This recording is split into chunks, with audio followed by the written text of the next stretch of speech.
Welcome to American Architecture Now. I am Barbara Lee Diamondstein, and our guest this evening is Charles Gwathmey, who is widely known for his elegant houses and thoughtful solutions to institutional buildings, as well as very fine examples of interior design. Gwathmey Siegel is now one of the city's leading architectural firms, designing new housing for Columbia University in Roosevelt Island, office buildings, and several large houses. Very warm welcome to you. Thank you. You were once a member of the so-called New York Five architects, otherwise known as the White Architects. But unlike your colleagues, Richard Meyer and Michael Graves, who have spoken to us recently here, your work was never pure white. Does that have to do with the fact that after studying at the University of Pennsylvania, you went to the Yale School of Architecture, from which you were graduated, and that school has fostered, at least nominally, a respect for the specifically American context and the practical necessities of construction. The point is, how did you manage to go to Yale and then become a white instead of a gray? Well, you don't plan your life that way. I mean, I didn't know New York 5 was going to exist. I didn't know I was going to go to Yale, and I didn't know it was going to mean anything now, right? But I'd like to make a comment about the New York 5, just to clarify. It's not a school.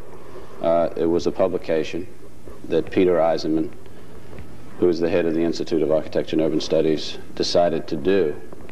And the most important thing about it was that I think it began the whole discussion among architects, teachers, and students about the ideas of architecture. And for the first time in a long, long time, people began debating and talking about buildings again, and buildings as ideas and buildings as art.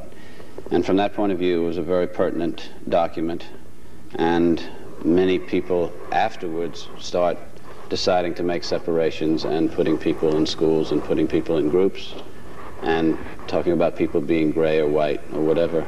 I don't know about the gray or white stuff. Is there any distinction? Is it imaginary or is it real between the two groups?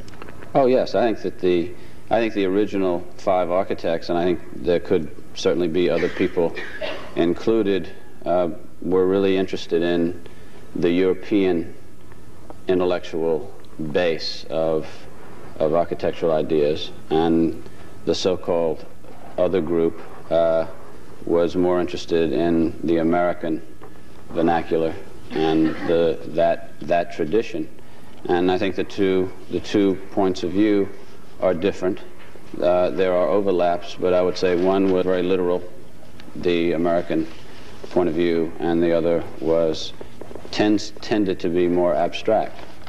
One was representational, and the other was not, in that sense. And I think it's an idea that was the difference, and it made a lot of people very upset, which I never understood. Did you ever quite fit into that New York 5 group, which was 6 before it was publicly proclaimed 5? Because from the time that the book was put together in its publication, you had taken a partner, Robert Siegel. Did you ever really fit into that group, since you were always profoundly interested in built work?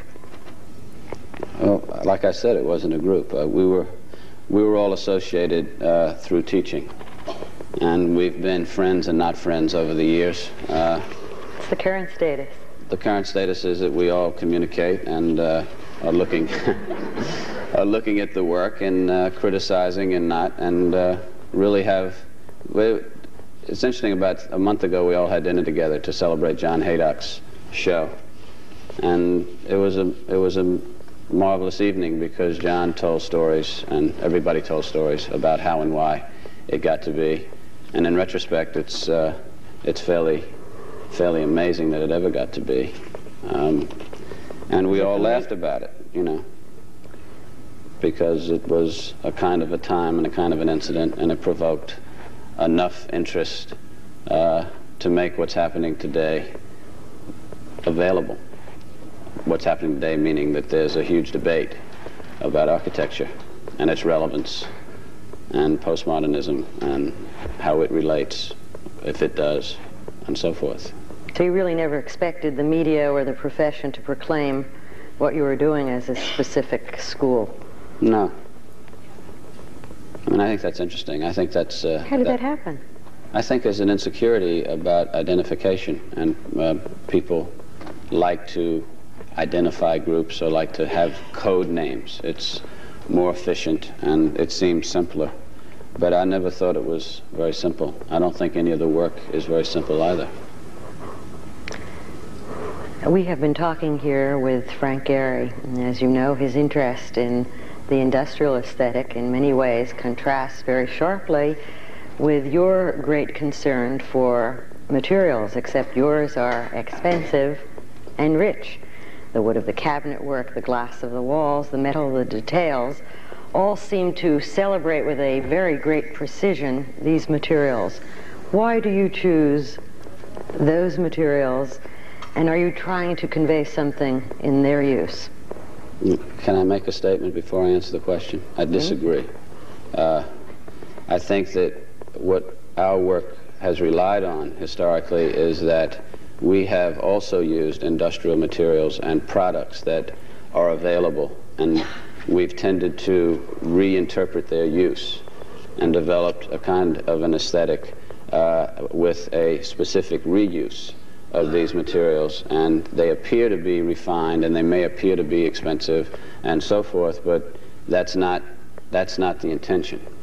The intention, for instance, glass block, metal pan ceilings, which historically have been used in kitchens, restaurant kitchens, all of the so-called metals that you say look so refined are all available products that have other value implications aesthetically that have been placed upon them, right? And what we have tried to deal with is to take these materials and re-involve them perceptually, put them in a different context, and they take on a new life, and therefore you identify them as being fancy. And I don't know if that was exactly the word I used. Refined and rich. Paul Rudolph says, and he agrees with you, and I would agree with this as well, that your work can be read in many ways and is simultaneously many things. Is there a particular theory or ideology that would describe your style? Mine? My work, our work,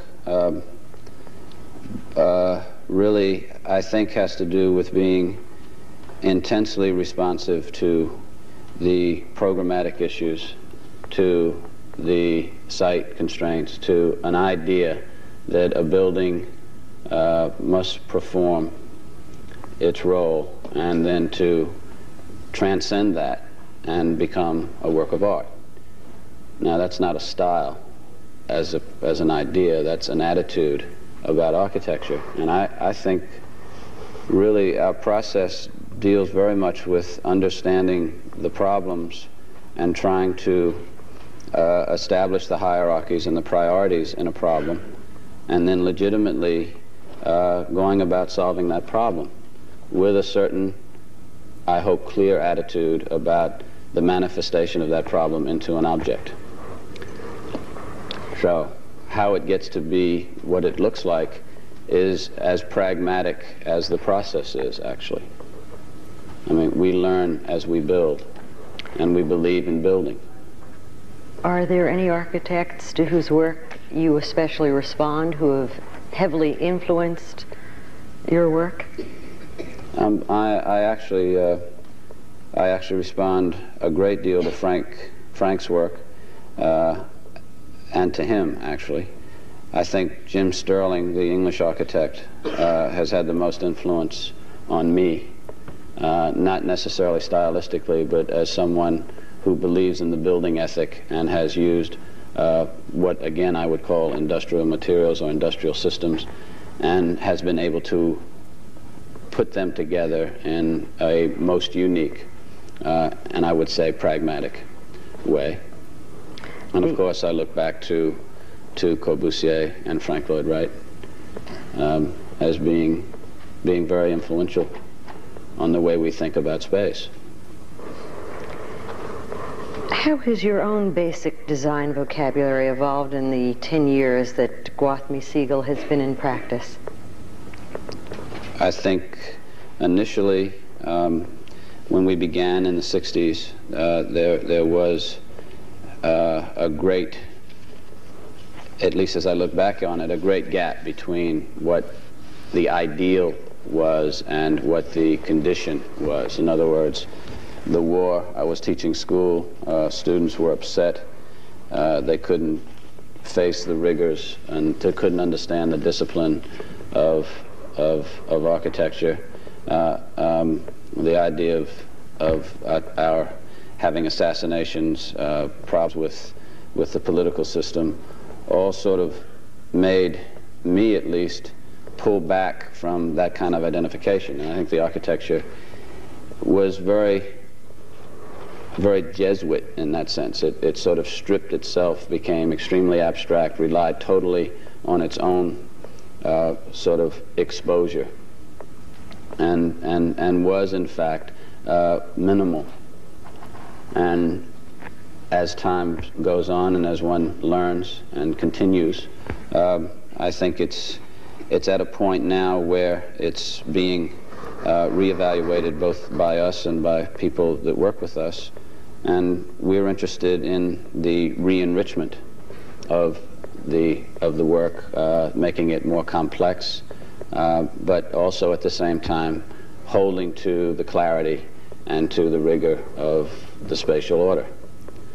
And I think they are consistent and they are growth ideas, that the old work is not illegitimate, and it still has a very strong influence on the present work. Well, why don't we talk about one of your buildings that has had a strong influence on houses, in fact, houses of our time. And it was your first really major construction, may even have been your first major project. And that is the house and studio that you did for your parents, your father, the distinguished easel painter Robert Gwathmey, and your mother, Rosalie Gwathmey, a photographer, that you did in Amagansett in 1967. That's certainly turned out to be one of the more influential houses of our time. The house itself is a composition of cubes and cylinders with slanted roofs and vertical wood siding. How does this house look to you now? Looks terrific. Well, what do you think of its imitators? I don't think about that.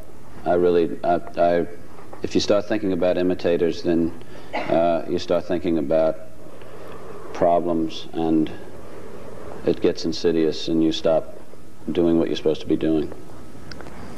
How differently, if at all, would you do that house now? That's an impossible question. I think that house is strong because it's responsive. It was so clear and so small, and it's a composite of a whole education and a whole experience I had, and it was an opportunity that was perfect. And my parents were perfect clients. I mean, they really wanted me to make a work, and they were supportive. As artists themselves, with singular points of view, did they collaborate with you on that work? No, not at all. They were actually removed from the participation more so than other clients, or more so than's typical. And you know, we had a piece of land and they had a certain amount of money, and no contractor would touch it in Long Island, and I wound up building it myself with some people, some workers from Brooklyn, who we all went out and built the building. It cost $35,000. Well, that's 26 houses and 13 years ago, because you are currently building a house in a neighboring community, a summer house for a client currently, and that costs approximately $1.5 million. Do you consider this house a summary of your other work? Oh, that's interesting, because it's hard to talk about architecture and not see it. But what happens, I think, when you teach and when you reflect about what you make and you have an opportunity like this, we always consider houses buildings. In other words, our houses have a tendency to be more general about ideas. They talk about orientation and view and sight and weather and how they're built and so forth. They tend to have less to do with the specific personality of the clients, in the sense that they start identifying those specifics. They're really buildings. And this house has afforded us an opportunity, always, of course, having gone through a sequence of learning and building other buildings, that does make a summary. And it's very rich programmatically. The two people in our office that are working with us are young and energetic and smart as hell, and they are making us push all the time to confront all the issues that we've touched or missed in our sort of history, and it's become a very pertinent growth period. And I think it's going to be, at least I hope it's going to be, if it's worth it, a summary of all the other buildings. Can you describe some of the issues that you are confronting there, and perhaps you might also tell us about this rich program to which you refer, the spatial horizontal layering plan? The interesting thing to me is that historically we were very interested in the object, the architecture as an object, and that was clearer and more accurately responded to when the program was smaller, and you could really composite a building, and you could make a composite object that was highly articulated and so forth. And going through the processes, we've found that sometimes we've had to pull the building apart. Sometimes the building no longer became an object perceptually, but it did something else. It maybe made a place. And there's been this kind of conflict with me to ultimately get back to the richness of the object, or the clarity of the object, at the same time having it be as complex as a place, and doing both simultaneously. So with all of the complexity of program, a greenhouse in the building, 5 bedrooms, a library, a sitting room, a projection room. I mean, it's a fancy thing, you know. You put all this together, like in my parents' house, as an intention to make an object. And that's what's terribly exciting about it, and it's also very confronting. I mean, every intersection, every layer, every spatial move, both vertically and horizontally, have an amazing impact on how the building develops and how finally it's perceived. And that's been a great opportunity to have. Well, you speak about this opportunity, about the opportunity of the ideal client, which I assume doesn't happen very often. I didn't say it was an ideal client. No, as in the instance of your parents. Oh, that's true. But while you're talking about this client, let us talk about the relationship between architect and client, particularly in a project such as this, a summer residence, a part-time residence. How much... I don't think you should make a value judgment about that. Well, I mean, if you say part-time residence, summer residence, that implies that, at least to me, that it's less pertinent somehow. Not you, one. Right? When one says you're building a summer residence and it's extravagant, that's a value judgment. And I don't think architecture should ever have a value judgment. Well, I was really referring to location more than to price and extravagance. No, but you know what I'm saying? I do. I think a work of art is a work of art, whether it's used in the summer or whether it's perceived by people walking down the beach or in an airplane. The idea is the process is critical, and the fact that the object is perceived by however many is important, and whether it's summer or winter or year-round should not be an issue. At least it's not an issue for me. Well, let's talk about the client and what is an issue for him or her. How much of the job should emerge out of the problem as the client has defined it? How much of any such project is the result of a preconceived style or notion. How responsive can one really be to the needs of a client in doing a house without really overstepping your own bounds and what you intend to do? Well, two things. One is that I believe that a client would come to an architect like us or like any of the other people that you're talking to because they're either familiar with the work, they have an affinity to it, they respond to it. Initially. Initially. It doesn't always work out that way, as we all know. No, but I mean, I think it's been fairly consistent that people who have heard of us that don't know our work are either shocked immediately or disappear, right, or stay, right? It's really not a middle ground. So this client did know the work.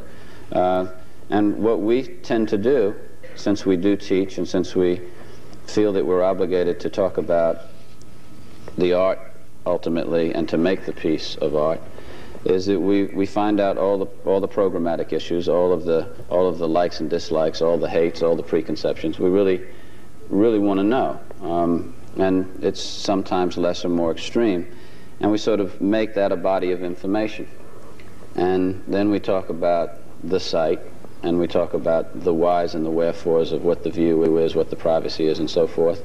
Talk about basic organizational possibilities, which all come about as very factual things to me. They're not preconceptions. They're not things that are automatically going to make a design, but they're things you have to understand. And when you put this together with a point of view, and the point of view comes from that piece of information and the site and where it is and how you build, you start to make a work. And our tendency is to be very informative, maybe over-informative to the client as to why we're doing something. And I think it's part of educating, and I don't mean it negatively, but educating the client because he is or she is or they are a participant in the process in the sense that they are ultimately going to be the initial user. And to have the experience of learning why something got to be what it got to be when it's something that's so private, it's not treated necessarily that way, is an experience that should be had. And I think we're very responsive to making sure the client, at the risk of overexposing ourselves maybe too fast or too far initially, to have that experience. And they become terribly supportive and terribly involved in the ultimate expression, and they want it to be as far as we can make it. They want us to extend ourselves because we're extending them, and it becomes a mutual support system, which is the only way. You are especially interested in the inside and the outside, and one of the houses that you have done that is referred to as a renovation, and I'm talking about the Kislevitz house in West Hampton, is essentially a new building. It's also an interesting lesson in assemblage and in fixed elements and the, I guess, intricate interpenetration of space. Can you tell us something about the design motif of that house? Well, we sort of, again, take any problem that offers a design opportunity. And that building was one of these old Spanish-style neo-colonial white elephants that was literally dropped on the Sound in West Hampton, that had no view of the water, that was totally dark, and was really a very strange assemblage of Spanish tile roofs and configurations. And the real pertinent part of doing that building was to first understand how it got to be put together the way it did, to find the organizing principles of the basic building itself, and then to reweave literally a brand new program and a brand new building within it, and also without it. I mean, extend it and also work within it. And I think constraints are very important. They're positive because they allow you to work off something. So that the constraint that we established was to keep the roof configuration, all of the different roof configurations, and to basically keep the original foundations, and to work off of those two items to intensify the the basic strength of the original building by modulating it with a whole new environment and a whole new set of forms. And it's really the most intense kind of juxtaposition that one could have. I mean, I always say if I don't make that roof, I can work off of it. So that you're doing two things at the same time, something which I would be more hesitant to do if I started from scratch. Well, I know you are interested in an architecture of permanence, but why wouldn't you, in a project such as that, start from scratch?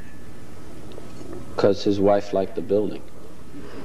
She liked the old Spanish tile roofs, and she had a vision of a southern plantation house, which is not bad.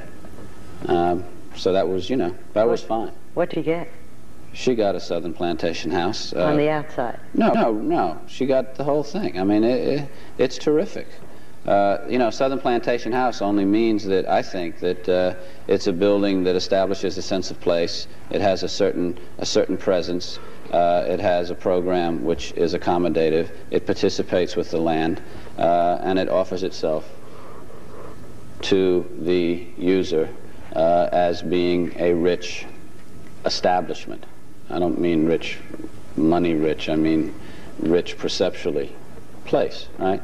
And, the reinterpretation, which is all art is anyway, and all architecture keeps doing, the reinterpretation of history, that's what it's doing. So I think she got it, and we got it. And what's the difference between building and architecture? Building by definition is making shelter. And building is construction. Architecture is design, and hopefully art. So there's a big difference from my point of view. You made reference to history. What is the historical responsibility of the architect?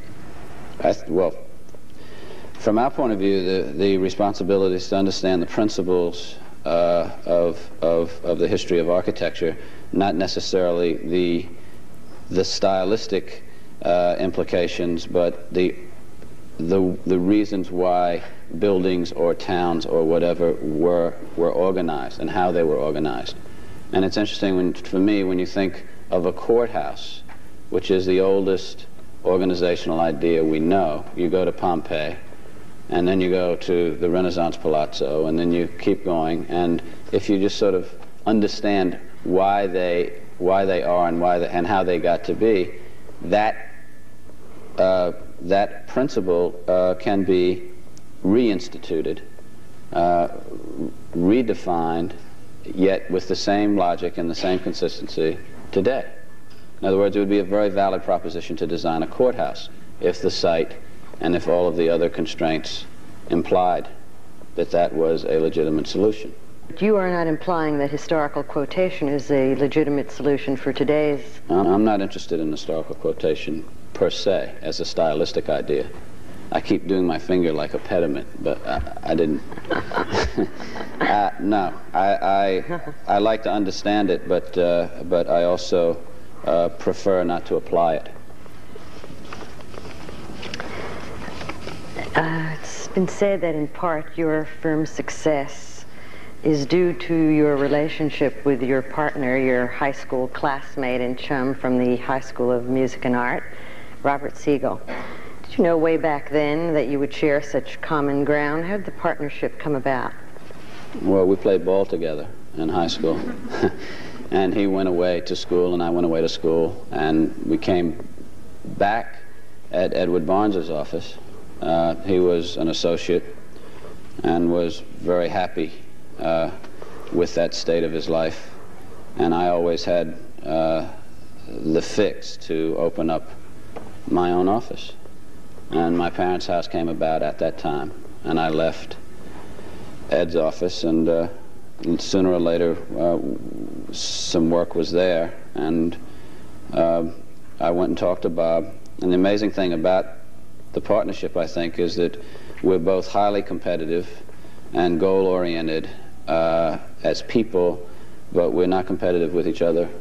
And it's a fantastic relationship because I really think we over-complement each other and we work together. and it's an amazing kind of condition. Well, it's nice. It's an interesting reference to it as a condition. Let's talk a little bit further about that working relationship with Robert Siegel. In the design for the Thomas and Bett building, the vice president of the company was quoted as saying, and he said, sometimes Charles Gwathmey would make what I thought were pie-in-the-sky proposals, but Robert Siegel and I would modulate them and make them work within the budget. Is that the way it often works? No, that's press. Well, That's the five architects people. That's architectural record speaking. And the vice president, your client. How does it work? What's the reality of the situation I think that, on an ongoing basis? Are you both involved in the design of each project? We're both involved in the design all the way through. We work with the other people in the office, and the more involved they get, the better we are, I think. And I think the real difference is that my energies, as opposed to Bob's, can go off on tangents, and I can tend to think about a lot of things at the same time, and he, happily so, likes to concentrate on a single thing at a single time.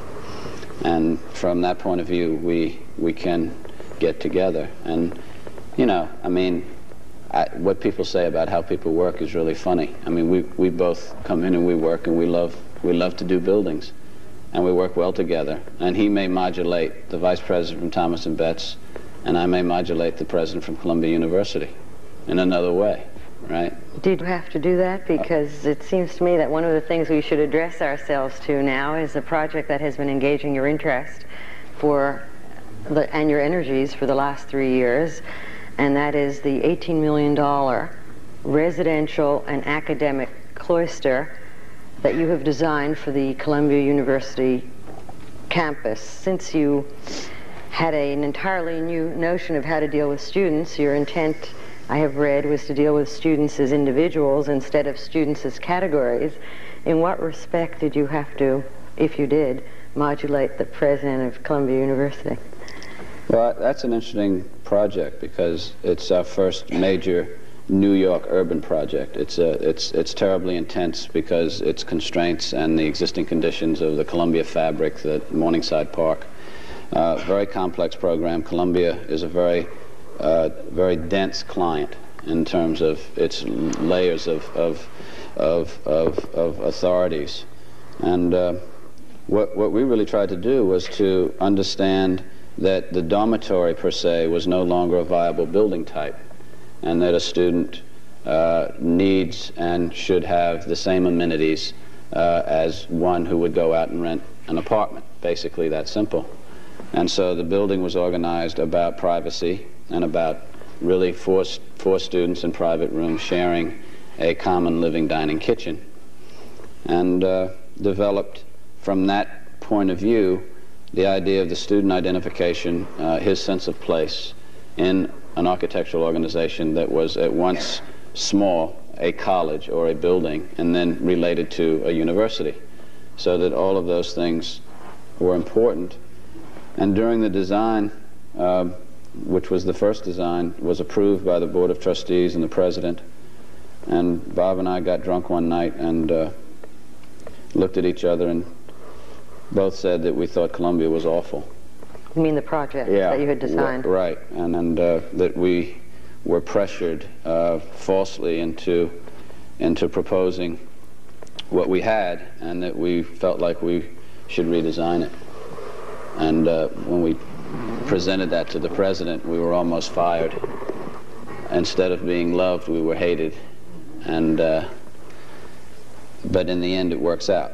I mean, that's an absolute. If you should never build, and I don't think any artist would ever paint, or any sculptor would ever make something he didn't believe in.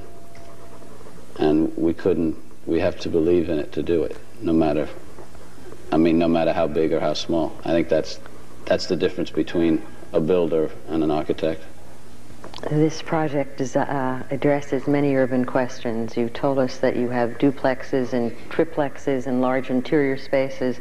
They're obviously economically advantageous in terms of maintenance to the university in the long run. But there are other urban questions that you would have had to address. Can you tell us something about that? For example, how did you resolve the scale of the existing site, and how did you integrate the new construction into an academic center such as Columbia that had very distinct characteristics of its own? Well, it has very strange distinct characteristics. It has the initial sort of Beaux-Arts scheme of McKim, Mead, and White, and then some very bad, I think, buildings that were designed in the 40s and 50s, names not mentioned, but really did not support the sort of master plan intentions, and really created a whole new level of occupation. Columbia is funny because when you walk around it, it's a campus built on solid bases. All the buildings have these very intense, solid bottoms, and you are aware consciously that it's intended to exclude the neighborhood, either perceptually, psychologically, or physically. And we came to a condition where there was a new platform level that was elevated off of the street, off of the New York City street, and that whole relationship of how to make the connection between the Columbia campus level and the New York City level, and the implications about neighborhood and about Columbia opening itself back up to the neighborhood, etc., had a very critical sort of programmatic part to determining how the building was organized. And the building, or the group of buildings, is really a complex that is at one time an edge to the grid, to the New York City grid on Morningside Park. It's a gateway to the campus. It ties in a whole lot of, before, a whole lot of separate buildings and entrances that had no sense of identity of place. You just sort of found them. And it also really does make a major outdoor space on its own, a court space, which organizes the entire plan. And it speaks to issues that run the gambit of the urban scale, from underground parking to, living safety to security. And when you look at it, it looks very simple. It's really about a cloister. And the notion of a cloister is that you enter it and you are then in your own domain, and all of the entrances and all of the houses are working off of that central space, both actually and perceptually. And that's a device, which is not new. But what is new is the dormitory, which is the first one that Columbia University has constructed in more than 20 years. That's new. That's the kind of job that usually goes to larger or more commercially oriented architectural firms. How did you get that assignment? Jim Polchek was the dean at Columbia, and a very important, so I think any architecture school should have a practicing and design-oriented dean, because not only does the school become involved in the idea of design, but he has a certain impact as a dean upon the decisions, the building decisions that a university makes. And that's the first time, I think, in a long time that the architecture school was a participant, and he made a list of the architects that he thought would be responsive. And, we were so charming, we got the job. The university setting provides a particular opportunity, and I assume a particular obligation, for design, both at Columbia University and a very important renovation, in fact an award-winning one, that you are responsible for at Princeton University. And there was the burnt-out Whig Hall, where you worked out juxtapositions of old and new scales and old and new monumentality. I wonder if you could tell us both about that building and the obligation and opportunity that you think an architect has when working, especially in a university setting. Well, if you're a teacher, and you're also a student, because you learn from students and you learn by teaching and you also learn from what you make, the Whig Hall opportunity was wonderful because it spoke to the classic sort of precedences of a building organization, a temple building, and a brand new program in 1970 came about, and it was how to reconcile, at least from our point of view, not restoring the old building, at least internally, to what it used to be, because that would not have been accommodative, but to literally build a new building within the old building, saving it, at least saving the critical pieces, to speak to the relevancies of historical precedences and the quality of certain pieces historically, and to use the opportunity to try to develop a dialogue between the possibility of maintaining the critical pieces of old and critical pieces of new, and to have them work, I would say, satisfactorily. And also being in a university, obviously the opportunity for students to learn from that possibility, both during construction and to use the building, gives it a kind of exposure which it ordinarily wouldn't have. So the university is a laboratory, and I think a wonderful place and challenging place to build buildings. It is not only a challenge, but obviously instructional in nature. I've often wondered if the fact that your father was a painter, and such a widely recognized one, had any influence on your own work as an architect. I don't think it has an impact on why it looks like it looks, but he and my mother certainly had a powerful impact on me. Being both visually in the visual arts and having their studios in our house always, I was constantly exposed to that life, and understood, I think, that the idea of making something or creating something was pertinent and satisfying. And my father taught at Cooper Union, and I watched a way of life and lived a way of life, and they forced me to be exposed. They made me go to every museum and every cathedral in Europe when I was 11 with them, against my wishes. You prefer to go alone? I prefer not to go at the time, but you know, that had real meaning. I mean, I don't know if I understood what I was looking at, but I certainly obviously had a different sense about it and a remembrance of it because I documented it. I drew, I bought postcards, I made notes, I remembered just from my own sort of recollection. And they've always been terribly supportive of the idea that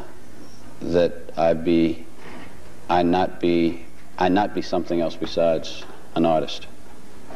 And you know, I mean, I think that's direct.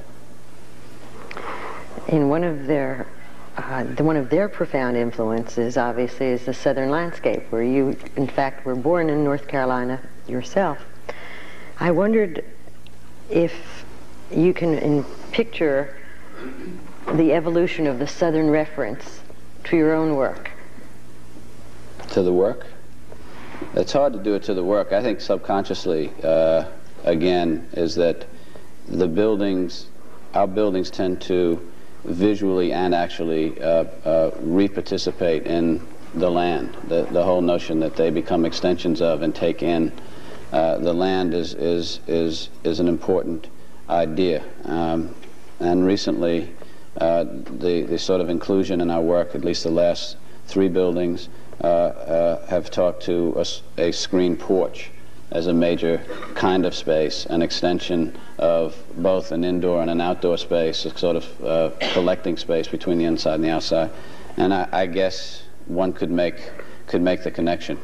I never really thought about it that way, but I still do have roots and a certain amount of passion for the South. Well, obviously, I think it's very honest. You were able to satisfy Mrs. Kislevitz's need for a plantation house with some ease. Have you ever collaborated with an artist yourself? No. Would you like to? I'm not sure. I sort of agreed with Frank about that. I thought he said it very well. That Frank Gehry. Frank Gehry. Mm-hmm. Yeah. That collaboration automatically at least implies a compromise. And I too would never consider, as I think I told you one time, the idea that artists or sculptors put a piece in front of a building to sort of make the building more relevant. And that's really why they do it. It's why clients buy art, because the architecture is not what it should be, so the art sort of makes it more acceptable. It's an especially cynical view, particularly for an artist's offspring. No, the cynical view is that of why people purchase art in that context. You know, I don't think the Picasso in Chicago's Hancock Building had to do with a collaboration. I think it had to do with one person building a building and one person buying an object, and there they are, and it's fantastic. But in the future, particularly as we know now, either by gentleman's agreement because of the General Services Administration or mandate in 17 cities and about 21 states, in fact, legislation that is now at least about to be marked up as federal legislation for 0.5% to 1% of construction costs for art, that process of collaboration, willy-nilly, could, should, must take place. What do you envision as its future and its possibilities? Well, as an architect, I have to sort of say that if that's real, and if one believes in the artist participating and enriching a space, which certainly one can believe in, is that as one designs buildings and one thinks about perception, I would respond in considering that an integral part of the program and an integral part of the process, and almost in an architectonic sense, understand that could be a possibility and a reality, and think about it on those terms, right? Mm-hmm. And I don't want to sound like it's accommodating, but I don't think that I could ever design a space simultaneously with an artist for the sake of that.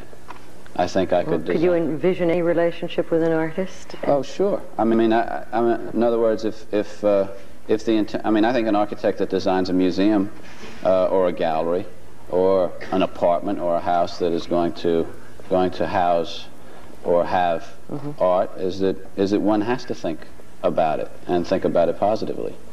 And but that doesn't mean that there's a collaboration on that level in the design, at least the initial level. I find that problematic. It's because you don't want to take external cues from someone else's intention? No, I think that I really don't think that way. I'm not saying I couldn't think that way. Let's say I haven't thought that way.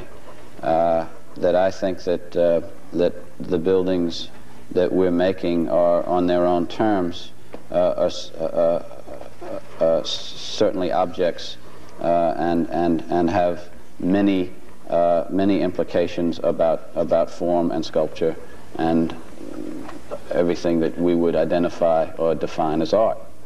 And I never thought that they would rely or be necessarily beholden to a collaboration. Circulation seems to be at the heart of your design, the spaces in between. I suppose that includes the process of layering space. Would you say that the whole notion of layering, and that in general and your spaces specifically, are becoming more densely layered? I think as the programs become more complex, the opportunity to layer space becomes more available.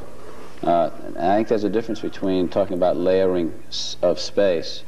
Space is a three-dimensional and a volumetric element, and layering per se is not necessarily, at least the way it's being used by other practitioners, has a different implication. It's not about layering space, but about layering planes or layering surfaces. Mm-hmm. And our tendency is to try to re-enrich the space rather than the surface necessarily. And it's the whole interpenetration of this spatial lock and overlap and intersection that is interesting for us. I mean, that our buildings are volumetric. They are space reliable, and they are less about the so-called applied surface notion of enrichment than they are about, on their own terms, the nature and the whys and the wherefores of the space. One of the ways that you extend that enrichment is with your very skillful use of interior design. Do you ever conceive of interior and exterior design as was done during the 19th century? You have to help me. When they were done simultaneously? Well, we do, yeah. I'm sorry. No, we would never, we don't think that the eye really separates, and that a building which is talking about transparencies and talking about inside and outside simultaneously, one could not but design them simultaneously and perceive them simultaneously. But you have done interior designs exclusive of exterior. Right, we've done extensive interior designs, and the opportunity there, very much like the Kislevitz house, which is working within constraints and working within a given reference, is to really explore the notion of one's perception of space, to make environments, to use that opportunity as a kind of learning laboratory about things which you would not tend to, at least we would not tend to, initiate in a new building.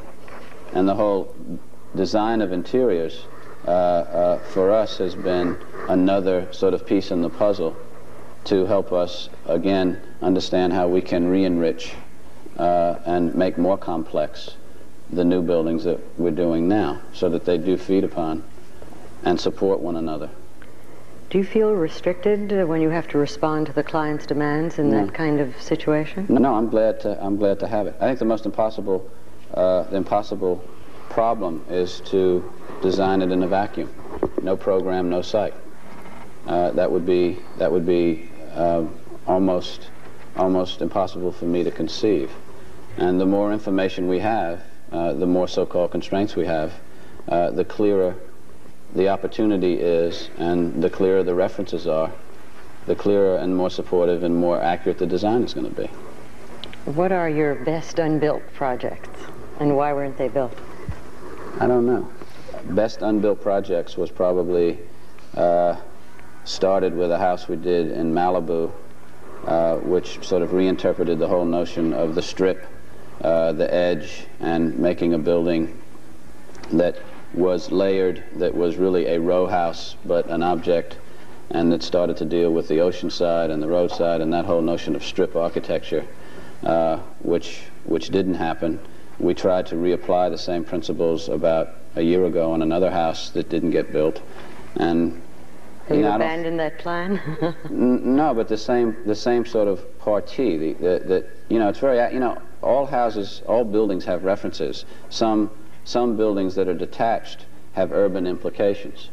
In other words, a building on an ocean, on a dune, where there are a lot of buildings all lined up for the specific state of the view and the edge, right, are really no different conceptually than row houses. And if you conceive of the implication and the urban implications of that, you would tend to design a building in a line differently than you would design a building in the middle of a field, and yet exploit the good or the positive and the richness of both and try to make them simultaneous. So, but I don't think about unbuilt things. I think that when you design something and you go through the process, that it's just another important piece in one's development. And you always want them, at least I do, want to build them. But I'm also happy that we had an opportunity to go through the process, because it still informs. And that's just what you've done for us this evening. Thank you very much, Charles Gwathmey, for being with us.